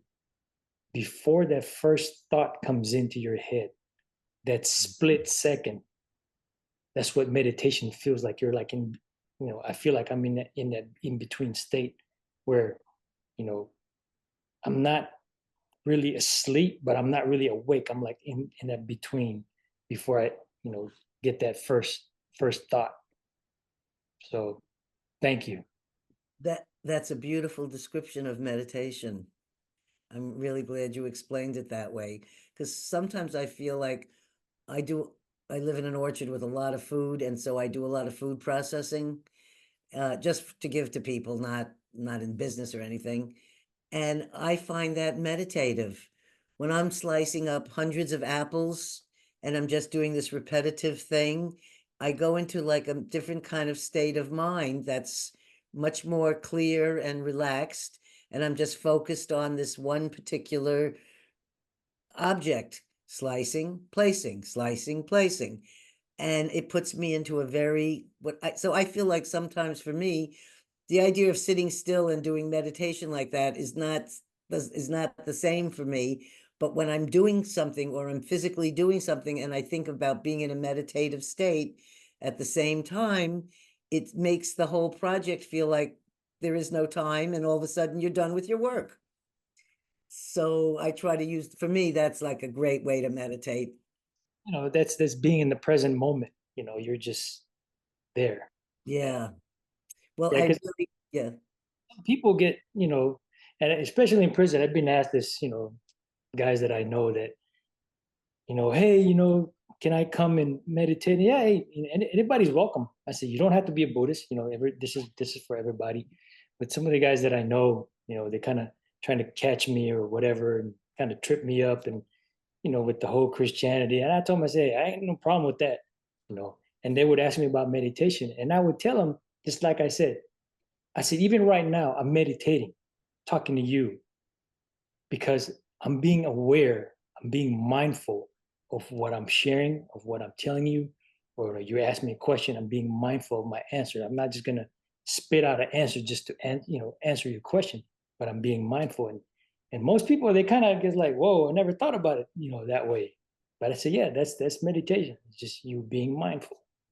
And for me, and I always tell some people when if they ask, I said, I've as a Buddhist, as a practicing Buddhist, I've taken vows, and that's part of my vow is, not to hurt people, whether it's directly or indirectly.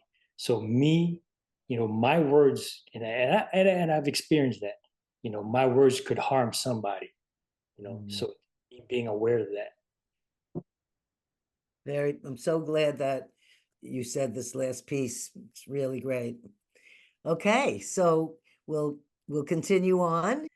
I want to thank all you listeners for joining us today. And I want to thank you for liking, subscribing, sharing. I want to thank our wonderful guest, Irv, for sharing all the stories of the experiences of his life with us today.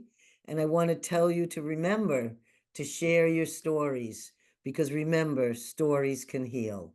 We'll see you again soon. Have a great week and a wonderful, wonderful day. Bye bye.